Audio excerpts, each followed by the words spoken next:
All right, guys, just a quick update on the solar-powered duck food producing, crawfish making, function stacking system run by solar up there on the roof. Nutrient comes from a duck bath up there whenever I want it to, not all the time. That overflows there. You guys have seen this before. Got my crawfish tanks back here, and we'll see if that's what they're really going to be, but basically you got water coming here from the pump in the pond. Overflow apparatus is in place so that they don't clog. Got a little stub up so we don't create a siphon, and also so that if there's if they get clogged and overflow, you have a safety. It still has freeboard on the top of these tanks. But here's the big addition, and it is a thing of beauty. Right now they're not doing what they're going to do, but it's a good time for you to see how it works. First off, you see these little ones back here, don't worry about them. Those are pre-existing holes from another use of these tanks, so it was just easier to plug them like that than to try to salvage the bulkheads. This is my adapted from hydroponics, because everybody in hydroponics seems to do this, over to Aquaponics, no bell siphon, ebb and flow system.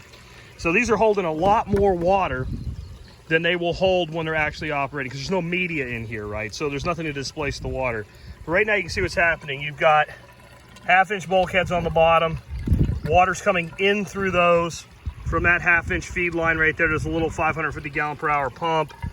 This pipe right here sets the overflow. They're all the same height.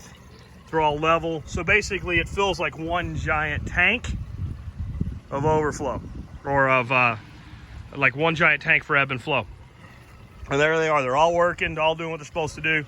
And I know you're thinking, well, then how's the water get out? All right, for those who haven't seen this before, normally I'd have this set up with a timer, but I'm tired. I'm ready for a beer over here, and I'm just about to quit. So I was just testing the system, make sure no leaks or anything in it. So I don't have everything set up to run yet. Don't have all the wires buried, but this is gonna run on AC. And so right there, this set of timer just kicked off. So your flow stops. So your water's not coming in anymore.